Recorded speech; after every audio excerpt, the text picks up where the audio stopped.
Nuovo sindaco di San Donà di Piave, l'avvocato Alberto Teso del centrodestra, vince con oltre 2.900 voti e più del 65% di preferenze. Niente da fare per Francesca De Zottis del centro-sinistra, sostenuta dal sindaco uscente. Martellago nella sfida a 2 per la poltrona di sindaco riconferma il sindaco uscente Saccarola con il 54% di preferenze, superando lo sfidante Alessio Boscolo del PD e di altre 4 civiche. Nel comune di Pianiga, nella sfida 3, vince Massimo Calzavare, la lista collegata più votata è la sua con Fratelli d'Italia Giorgia Meloni e tutto il centrodestra compatto con 2.247 voti pari al 46,3%. A San Stino di Livenza, nella sfida 2, stravince il centrodestra con De Stefani con 3.840 voti e una percentuale pari al 60,9%, oltre 1.000 voti di scarto allo sfidante Pellizzon.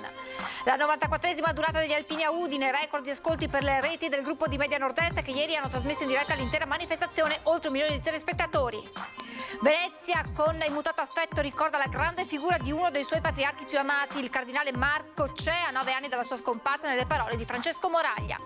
Si intitola Modus Vivendi, la mostra promossa dal Museo Nazionale Archeologico di Altino con gli oggetti di uso quotidiano emersi dagli scavi della cloaca con anche antichi semi e cereali del I secolo d.C.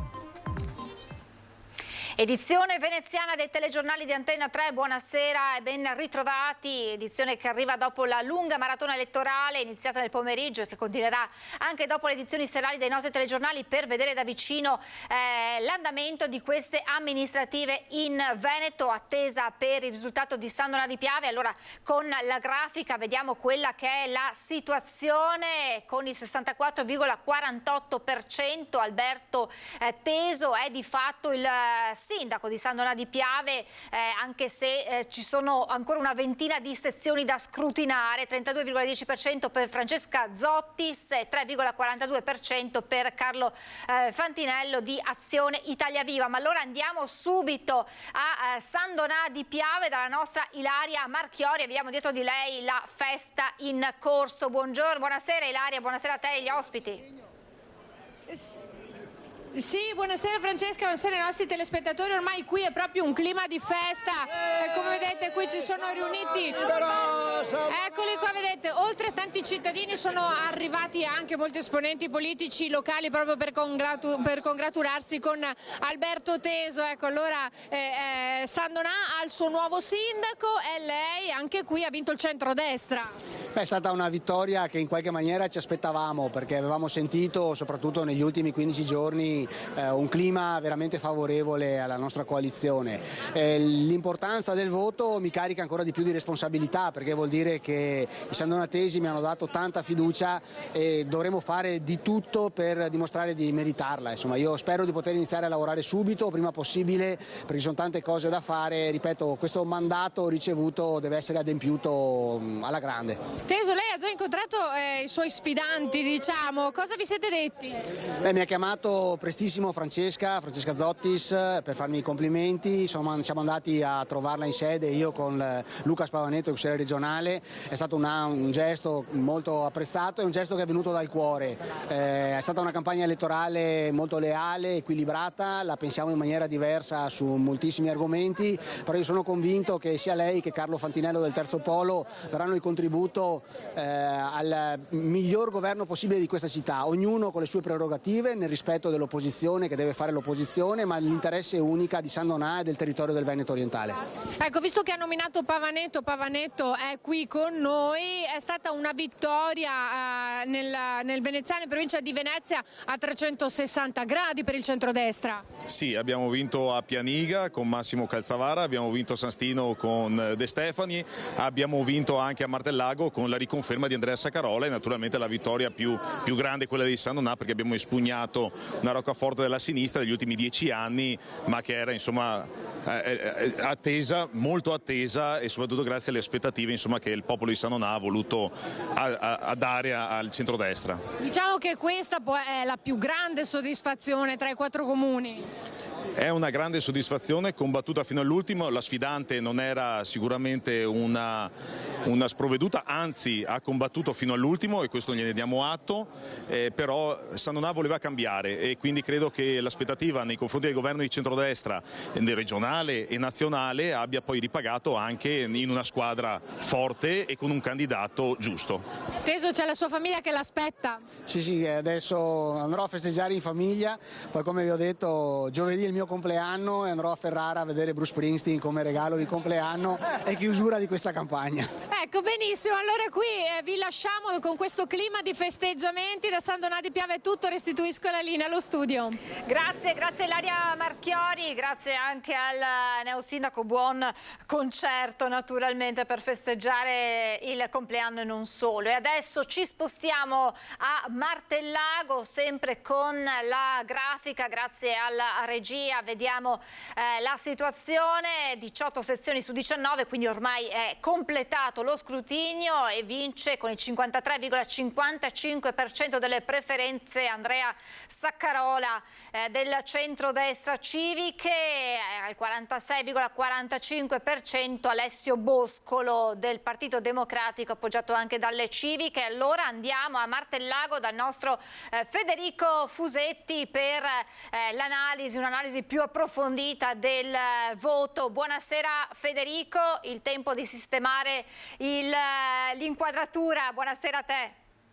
Buonasera Francesca, buonasera ai telespettatori. Hai detto bene, insomma, ormai il risultato è quasi definitivo. Con la vittoria di Andrea Saccarola si chiude una campagna elettorale, tra l'altro veramente molto equilibrata, con molto fair play tra i due concorrenti. L'altro è Alessio Boscolo, come dicevi, rappresentante del centro-sinistra, anche se in realtà non c'è ufficialmente un marchio, un simbolo dei partiti, ma sono liste civiche che si sono unite attorno ad Alessio Boscolo e che comunque gli hanno fatto fare bella figura. 53-55% a 46,45%, ma non si va al ballottaggio. Questo va bene, è bene ricordarlo, perché nonostante gli oltre 18.000 elettori, Martellago, avendo solo 2 candidati, non va al ballottaggio e vince così subito al primo turno Andrea Saccarola, che è invece il sindaco uscente, il sindaco sostenuto dai partiti, in questo caso del centrodestra, ma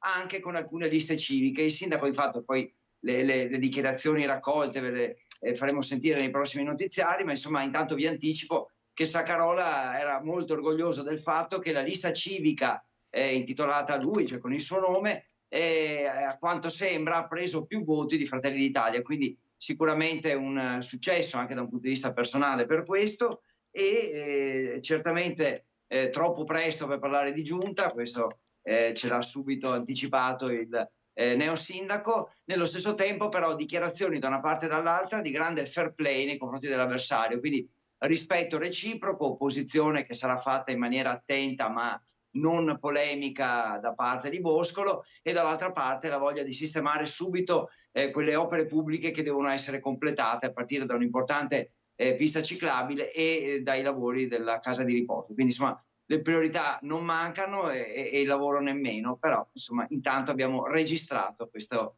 successo di Saccarola. A te Francesca. Grazie a Federico Fusetti, e continuiamo a vedere l'andamento del voto, come stanno andando negli altri comuni del Veneziano gli esiti delle urne. Siamo a Pianiga, sfida a 3, lo scrutinio è terminato, vince Massimo Calzavara, la lista più votata è la sua con Fratelli d'Italia. Massimo Calzavara, candidato del centro-destra, a seguire Silvia Coppetta Calzavara con il 28,18%, la lista Pianiga Insieme, e poi con la lista Federico Calzavara sindaco al 25,41%, appunto Federico Calzavara. Ci spostiamo a San Stino di Livenza, la sfida qui invece era a 2 e anche qui scrutinio terminato, e c'è la vittoria schiacciante con il 60,94% di Gianluca De Stefani del centrodestra, che stacca il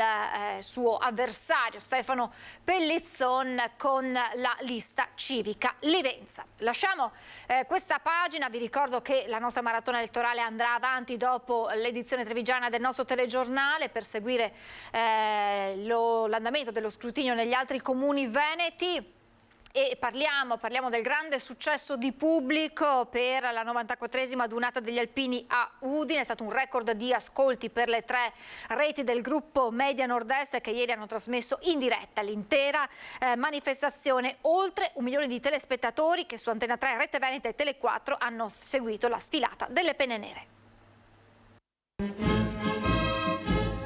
È un record storico quello che ha fatto registrare ieri il network Media Nord-Est, sempre in diretta con le proprie emittenti per portare nelle vostre case tutte le emozioni della 94esima adunata di Udine. Oltre 1 milione di telespettatori per Antena 3, Rete Veneta e Tele 4 che confermano ancora una volta la propria leadership assoluta nel panorama delle televisioni locali per ascolto medio certificato Auditel. Prima televisione assoluta per ascolti in Veneto, Antena 3. Al secondo posto, durante l'intera giornata dedicata alle penne nere, c'è Rete Veneta. Ed eccola l'analisi della giornata televisiva di domenica grazie ai dati certificati Auditel, con il grafico degli ascolti del gruppo Media Nord-Est e quelli del gruppo concorrente Videomedia, la cui distribuzione è molto chiara. È un record che conferma la posizione di assoluta leadership per le emittenti del network Media Nord-Est, sempre leader, sempre sul campo per i grandi eventi e ancora una volta preferita alla concorrenza. Grande soddisfazione anche per gli investitori di Media Nord-Est che con oltre 5 milioni di visualizzazioni per i propri spot pubblicitari hanno raggiunto un pubblico vastissimo. Il nostro grazie va ad ognuno di voi, che ogni giorno scegliete le emittenti del nostro network sbaragliando qualsiasi concorrenza per nuovi record e sfide da vivere assieme. E un arrivederci a Vicenza l'anno prossimo con l'attesissima adunata nazionale nel capoluogo berico. Ma arrivederci anche a Belluno dove dal 16 al 18 di giugno si terrà il raduno del terzo raggruppamento alpini. Naturalmente noi ci saremo per portare la triveneta delle penne nere nelle vostre case. Come sempre con voi e con gli alpini. Siamo alla cronaca, è stato un gesto estremo, così la Procura di Venezia sulla morte del 57enne veneziano ritrovato venerdì scorso senza vita nelle acque della laguna in Punta San Giuliano a Mestre. Un gesto estremo, così nel fascicolo del veneziano 57enne di Cannareggio trovato cadavere venerdì scorso tra le acque a San Giuliano a Mestre. Per la Procura di Venezia si tratterebbe di un gesto premeditato per il quale si spiegherebbe anche il peso da 10 kg da palestra legato alla vita, peso sottratto dopo essersi allenato in palestra, dopo essere passato dalla sala fitness per legarselo alla vita e lasciarsi cadere a strapiombo nel prato di laguna vicino ai canottieri. È qui che il 57enne si sarebbe tolto la vita dopo aver lasciato la sua auto parcheggiata nell'area di sosta di fronte alla riva e all'interno della quale gli inquirenti hanno trovato in particolare anche diverse confezioni di psicofarmaci. La polizia è riuscita a identificarlo grazie alla patente che si era portato con sé. Indagini ancora in corso e a conclusione delle quali la procura restituirà il corpo del 57enne alla famiglia. Il gesto estremo ha maturato forse in una situazione di particolare disagio e fragilità dettata da una solitudine interiore che non sempre si riesce a intercettare, motivo per il quale ricordiamo il numero di telefono da contattare senza alcuna esitazione, specie da parte di chi, in cerca di aiuto, preferisce l'anonimato di una voce che può anche salvarti la vita. Meglio parlare e farsi ascoltare da chiunque chiamando il 112 o dal telefono amico dalle 10 alle 24 al numero 02 23 27 23 27 o tramite la web call all'indirizzo www.telefonamico.net. Ci fermiamo per la pubblicità, tra poco. Rieccoci in diretta con l'edizione veneziana dei nostri telegiornali. Venezia ha ricordato sempre con immutato affetto la grande figura di uno dei suoi patriarchi più amati, il cardinale Marco Cè, a 9 anni dalla sua scomparsa.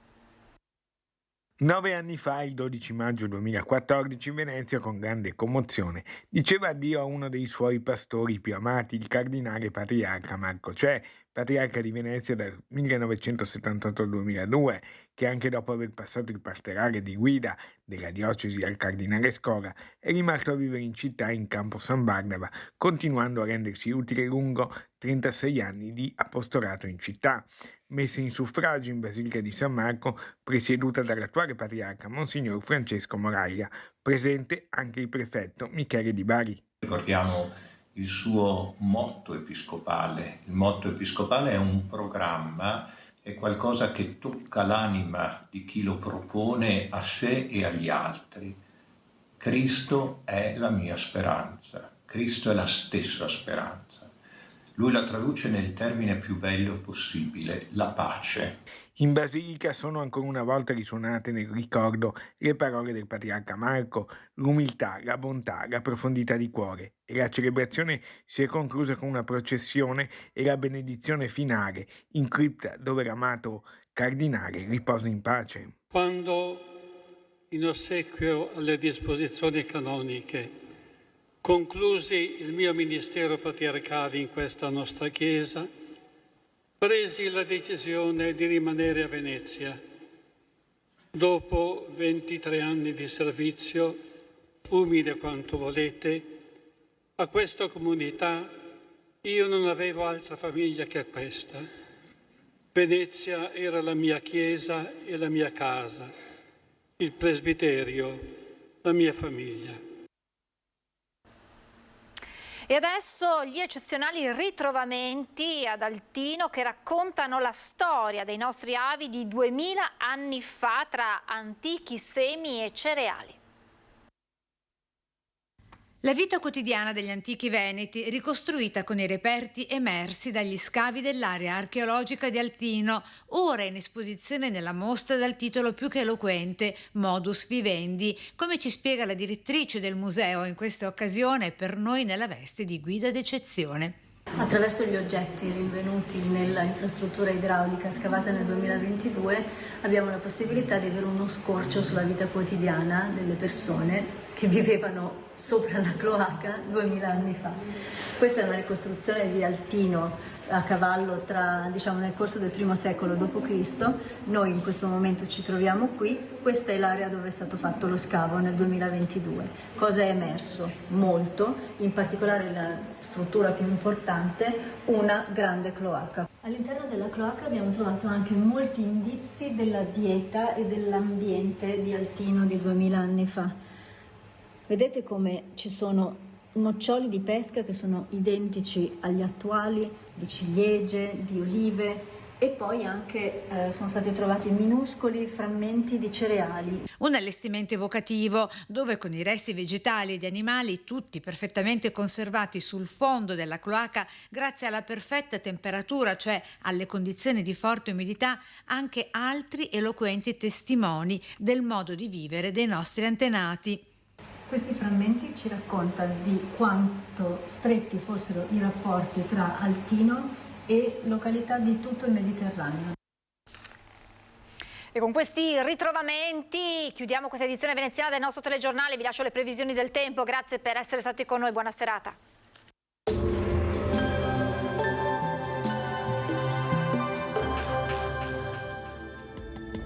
Bentrovati al meteo. Dopo un brevissimo inizio di settimana soleggiato, torna il maltempo sul nostro territorio. Un profondo ciclone mediterraneo porterà nuove piogge, venti burrascosi, mari agitati e dunque possibili locali criticità. Vediamo insieme il dettaglio. Sul Veneto la grafica di martedì 16 maggio è eloquente. Avremo condizioni spiccatamente instabili con precipitazioni diffuse e in alcune fasi persistenti e di moderata intensità.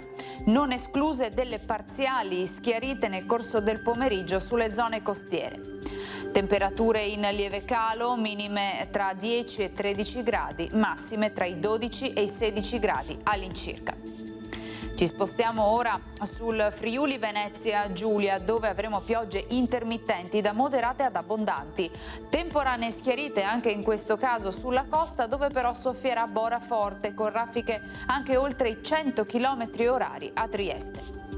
Temperature minime tra 12 e 14 gradi, massime sui 15-19 gradi all'incirca. Infine diamo uno sguardo alla situazione del Trentino Alto Adige, dove sarà coperto con precipitazioni diffuse, a tratti anche intense. Temperature minime intorno agli 11 gradi, massime sui 17 all'incirca. Dal meteo di Antena 3 per ora è tutto. Arrivederci.